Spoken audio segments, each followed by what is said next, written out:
오늘 함께 나눌 말씀은 마태복음 16장 21절로 24절까지의 말씀입니다. 이 본문을 통해서 나를 따라오려거든 이라고 하는 주제의 말씀으로 함께 나누겠습니다.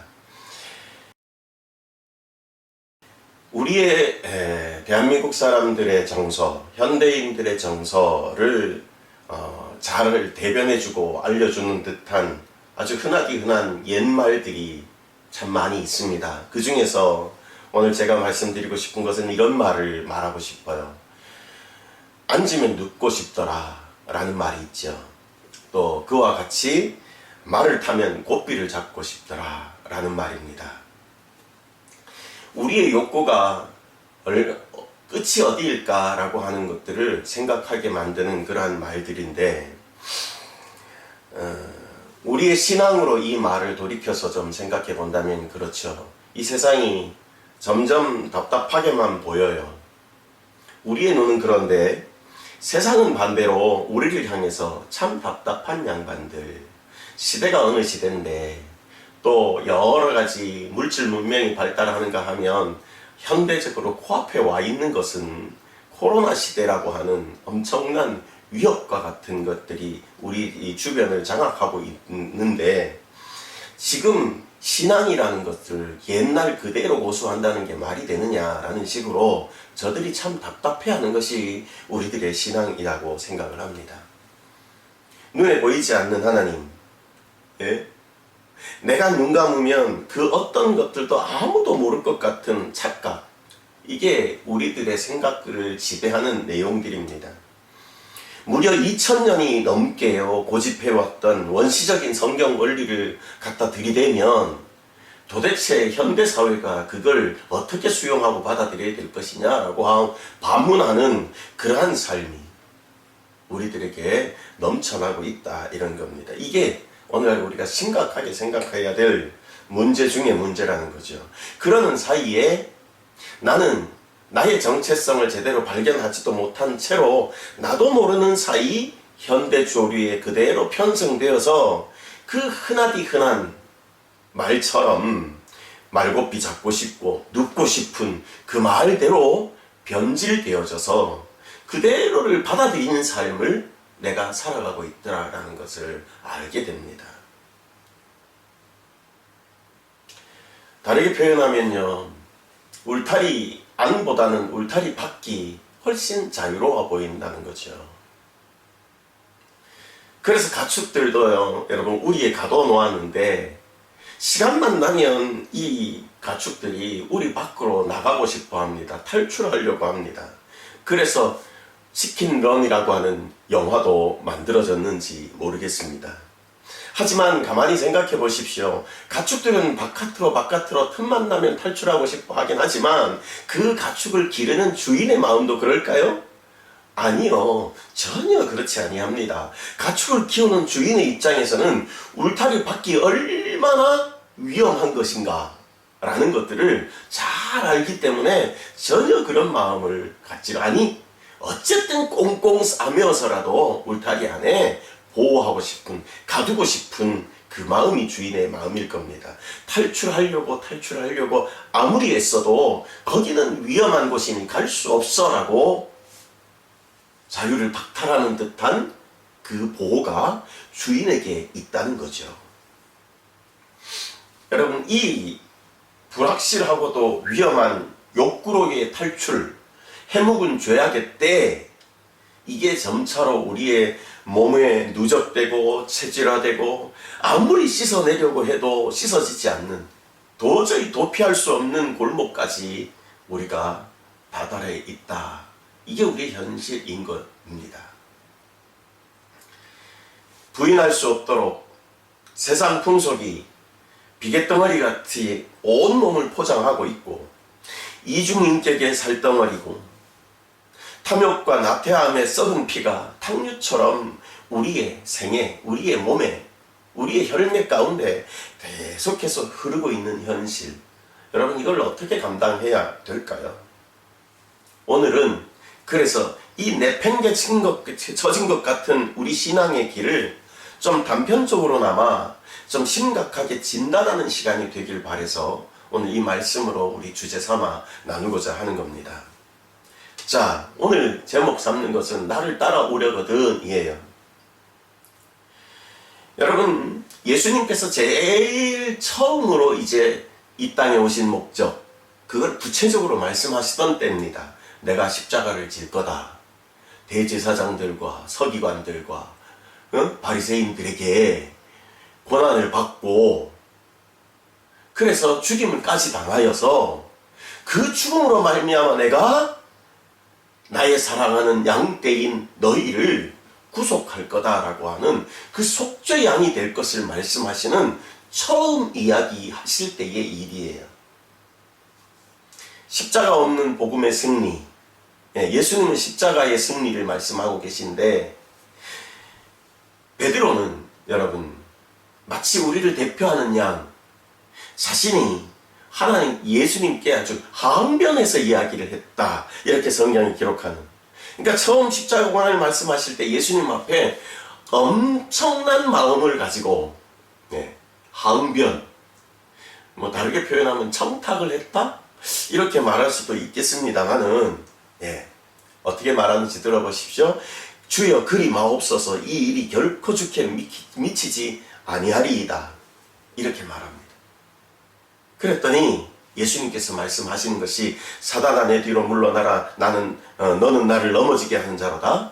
내가 하나님의 일은 생각하지 아니하고 도리어 사람의 일을 생각하는도다, 이렇게 말씀하셨어요. 그리고 그 뒤 이어 말씀하시기를, 아무든지 나를 따라오려거든 이라고, 자기 십자가를 지고 자기를 부인하고 그리고 나를 따라오라라고 하는 정답을 가르쳐준 그러한 대목을 우리는 오늘 본문의 말씀으로 읽고 있는 겁니다.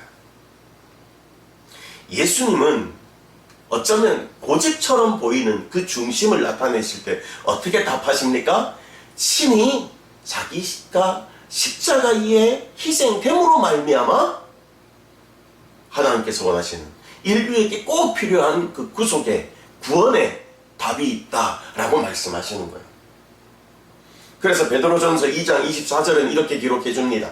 친히 나무에 달려 그 몸으로 우리 죄를 담당하셨으니 이는 우리로 죄에 대하여 죽고 의에 대하여 살게 하려 하심이라. 그가 채찍에 맞음으로 너희는 나음을 얻었나니, 이렇게 기록하죠. 확실히 오늘날 우리가 생각하는 복음, 그 신앙하는 바와 우리의 구주가 되시는 예수님이 생각하시는 그것과는 분명한 차이가 있습니다. 그지요? 네, 큰 차이입니다. 그래서 일찍이 선지자 이사야는 이러한 상황을 대변하듯 일깨워주는 말을 우리에게 전달해 줍니다. 내 생각, 내 길이, 다시 말씀드려서 하나님의 생각과 하나님의 길이 우리가 생각하는 그 생각과 길과는 다르다는 거예요. 우리가 생각하는 그 생각과 우리의 길이 예수님이 가시는 그 생각과 길과 다르다는 거예요. 다르다, 이렇게 표현합니다. 그러니까 나이가 풋풋하고 싱그러울 만한 그런 젊은 사람, 젊은 멋쟁이에게도 이 말은 필요한 말이고요. 지략과 경험이 풍부한 모사꾼에게도 필요한 말이고, 가장 큰 권력을 가졌다 할 만한 미국 대통령에게도 이 말은 필요한 겁니다. 그런 사람들에게도 모든 이에게 누구든지 아무든지 이렇게 말씀하시면서 주님은 말씀하십니다. 여전히 너희의 방법, 너희의 생각이 아니라 내 방법이어야 한다, 내 생각이어야 한다 라고 말씀하시는 거예요. 이사야 55장 8절 9절 다시 읽어드릴게요. 이는 내 생각이 너희의 생각과 다르며 내 길은 너희의 길과 다름이라, 여호와의 말씀이니라. 이는 하늘이 땅보다 높음같이 내 길은 너희의 길보다 높으며 내 생각은 너희의 생각보다 높음이니라. 아멘. 그러면 이 즈음으로 더 성경의 여러 가지 이야기를 할 필요도 없이 우리들 신앙하는 모습을 좀 이런 말씀을 통해 좀 조명해 보기를 원합니다. 예를 들면 이런 상황이 만들어졌어요. 갈 길이 바빠요. 너무 급해요. 궁급해요. 적군은 우리 앞마당까지 쳐들어온 것 같고 계속해서 우리 지금 모여있는 이 무리까지 덮쳐질 지경이에요. 그러니 같이 모여있는 적은 숫자 수세에 밀려있는 우리 군사들조차도 이제는 도망가기 바빠요. 뿔뿔이 흩어질 지경에 놓여있어요. 그런데 오늘따라 하나님께 예배해 줘야 하는 선지자 사무엘은 너무너무 늦게 오는 거예요. 빨리 하나님께 예배하고 하나님께 승리를 간구하고 하나님 이기겠습니까 지겠습니까 구체적으로 좀 묻기도 하고 그리고 전장에 나가야 될 텐데 닥쳐온 적들을 막아내야 될 텐데 이 선지자가 늦게 오는 거예요. 너무너무 늦어요. 그러니 조급하기가 이를 데 없습니다. 답답하기가 이를 데 없습니다. 그런 나머지 내가 왕이니까 사울이 말합니다.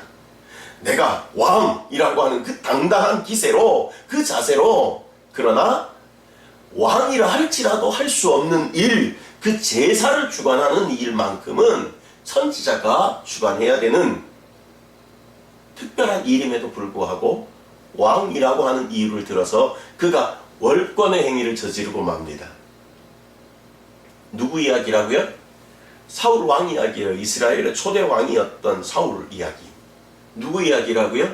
이건 그 사울 이야기인 것처럼 보이지만 오늘날 우리 이야기예요. 우리가 이렇게 월권하고 살아요.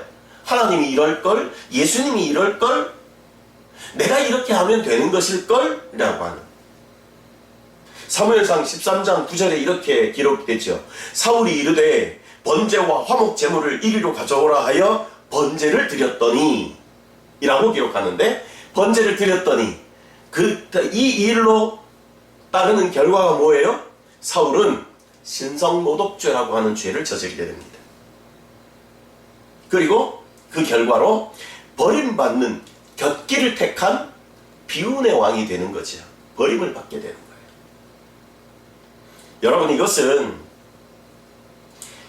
하나님의 손에서 통제권을 강탈하듯 아우성치면서 인간의 방법을 내세웠던 백성들이 그들의 눈에 보기 좋은 대로 하나님의 그냥 허용하심을 받아 그냥 세웠던 그냥 사람의 방법으로 사람의 법을 세웠던 거죠. 그리고는 저들이 뭐라고요? 우리에게 주어진 왕 사울 만세 사울 만세 그렇게 불렀던 불과 얼마 되지 않아서 이 이스라엘의 위대한 만세를 불러 외쳐야 했던 그 왕이 힘을 잃고 어처구니 없이 주저앉아 버린 결과입니다. 어떤 때 이루어졌다고요? 하나님의 방법을 무시하고 하나님의 법을 떠났던 그때에 이루어진 일이다 이 말이에요. 내 생각과 내 길을 앞세웠던 일의 결과였다라는 겁니다. 조급하다고 하나님의 방법을 함부로 무시했던 서글픈 대가가 아닐 수 없습니다. 여러분 반면에 드러나는 삶도 있어요. 예수님이 전한 복음 뒤를 이은 그 복음에 따라 살았던 바울 사도는 십자가 이외에는 거들떠보지도 않았어요. 그가 전한 복음의 내용들을 아무리 꼼꼼히 찾아봐도 십자가 외에는 그가 자랑한 것이 없었어요. 그 십자가 사상에 맞는 방법을 총동원했고 전인격적으로 그는 그 말씀대로의 삶을 살아냈어요. 그래서 우리에게 신앙적인, 영적인 크나큰 업적들을 남겨놓고 정품의 전도자요, 정품의 사도의 위상을 우리에게 보여주고 있습니다. 성경 진리대로만 살고 집행하는 외고집 인생이 그렇게 위대한 삶을 만들었다 이런 말입니다. 사도 바울뿐만이 아니지요. 많이 대표적인 예로 이름이 거명되는 사람인데 모세라는 사람이지요. 십자가와 거의 걸맞는 그런 겸손의 삶, 그것을 자신의 삶의 어떤 처세술처럼 나타냈던 삶이 모세의 삶이었어요. 민수기 12장 3절을 읽어드립니다. 이 사람 모세는 온유함이 지면의 모든 사람보다 더하더라. 이렇게 기록돼요. 한때는 모세가 구스 여인을 취했습니다. 그랬더니 이 일로 인해서 미리암이, 그러니까 모세의 누이죠. 미리암이 비방을 하다가 문둥병에 걸리게 됩니다. 그런데 이 일로 인해서 보통 우리라면 에휴 내가 잘못했던지 안 했던지 나를 비방하다 그랬으니까 고소하다 그럴 텐데 그렇지 아니하고 그는 하나님 이 문둥병을 고쳐주옵소서라고 하나님 앞에 여러분 엎드려서 간구하는 모습을 보여줍니다. 또 이스라엘 전체가 우상 숭배의 죄를 범했던 때가 있었죠. 금송아지 사건으로 인해서 출애굽시킨 이스라엘을 하나님께서는 진멸하시겠다 말씀하실 때에 그 하나님 앞에 막아서서 출애굽기 32장 32절에 이렇게 기록합니다. 그러나 이제 그들의 죄를 사하시옵소서. 그렇지 아니하오시면 원하건대 주께서 기록하신 책에서 내 이름을 지워버려 주옵소서 라고 말합니다. 그러니까 당장 이스라엘 백성을 결판 내실 것 같은 하나님의 진노하심 그 얼굴 앞에서 오히려 그 얼굴을 환하게 풀어드릴 수 있었던 비결이 뭐였느냐? 모세가 모래바닥에 엎드려서 울먹이는 그 처절한 기도가 어쩌면 하나님의 마음을 감동시키지 않았을까, 돌이키지 않았을까, 이렇게 해석하는 바입니다, 여러분. 자, 많이 줄여보죠. 늦지 않았습니다. 방황한다고 길을 잃은 것은 아니지요. 그죠? 방황한다는 뜻은 아직도 길을 찾고 있다는 얘기니까 길을 잃은 건 아니에요.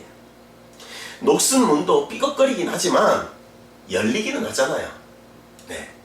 우리의 삶이 좀 삐걱거리면 어떻습니까? 방황하면 어떻습니까?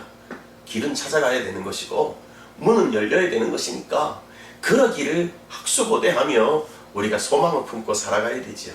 여러분, 아브라함은 75세에 시작을 할 수 있었고 모세도 80세에 시작했습니다. 이들 이만하면 그 당시의 사람들의 수명과 오늘날의 사람들의 수명에는 차이가 있기는 합니다만은 그 차이가 핑계를 만들어낼 수는 없습니다. 그들 역시 한참 늦은 나이에 시작했다라는 건 동일하니까 말이죠. 여러분, 오순절 다락방에 임한 성령 강림 사건조차도 전국 각처에서 온 민족과 모여든 사람들이 모두가 변화를 입었습니다. 이런 역사가 우리에게 필요합니다. 방법이 있습니다. 그 방법은 우리가 원하는 방법, 우리의 원하는 생각이 아니고 하나님이 원하시는 생각과 하나님이 원하시는 길입니다. 예수 그리스도의 십자가 복음, 그것 외에 다른 방법으로 이룰 수 있는 일이 아닙니다. 그럼 정리하겠습니다. 이제라도 눈 크게 뜨고 정리해요. 우리의 삶도 정리할 수 있기를 바랍니다. 참된 영성은 예수님을 닮는 겁니다. 다른 걸 닮아가는 게 아니에요. 세상에 적응 잘하는 것이 영성 아니에요. 예수님을 온전하게 닮아가는 것, 그게 참된 영성이에요. 예수님 걷는 길을 같이 걷는 것이 제대로 된 영성이에요. 예수님과 통하지 않으면 만사 형통이 아니고 만사 불통인 거예요. 만사 형통처럼 보일 때도 있으나 우리가 분별을 잘 해야 되는 거지. 예수님과 우리의 삶은 영 다른 것 같고 예수님이 원하시는 삶과 우리 살아내는 삶은 별반 차이가 없는 것 같이, 아니요, 그렇게 보이긴 합니다만 아닙니다. 이마에 피로 얼룩진 땀을 토해내시면서 밤새 울부짖었던 예수님의 핵심적인 기도를 우리는 기억해내야 됩니다. 뭐라고 기도하셨어요? 내 뜻대로 마옵시고 아버지의 원대로 하옵소서. 이게 예수님의 기도였습니다. 우리가 이 삶을 살아가야 되지 않겠습니까? 그러면서 예수님의 한마디 하신 말씀을 더 여러분들에게 읽어드리면서 마무리를 짓겠습니다. 마태복음 7장 21절, 나더러 주여 주여 하는 자마다 다 천국에 들어갈 것이 아니요 다만 하늘에 계신 내 아버지의 뜻대로 행하는 자야 들어가리라. 아멘. 그렇습니다, 여러분. 오직 주님의 방법뿐입니다. 나를 따라오래거든 이렇게 해라 라고 가르쳐 주시는 그 명령대로 오직 주님의 방법뿐입니다. 복음이어야 이기고 복음이어야 승리하는 것입니다. 복음이어야 진정한 은혜와 복이라는 그러한 변하지 않는 말씀입니다. 그 복음은 나를 따라오려거든 하시며 가르치시는 예수님의 그 말씀과 그 정신대로 살아내야, 그 정신대로 신앙해내야 이루어지는 진정한 축복인 줄 믿고 오늘도 힘을 내서 우리 믿음대로 살아가고 말씀대로 살아가리라 다짐하는 화이팅 하시는 여러분 되기를 예수의 이름으로 간절히 축복합니다. 기도하겠습니다. 지금은 우리 주 예수 그리스도의 은혜와 하나님 아버지의 크고 놀라우신 사랑하심과 성령 하나님 충만케 하신 은혜와 모든 은사가 머릿속에 하나님 앞에 예배하는 각 처소와 각 심령들 위에와 저들이 남겨진 생애와 주의 교회 위에 지금으로부터 영원토록 함께 계실지어다. 아멘. 아멘.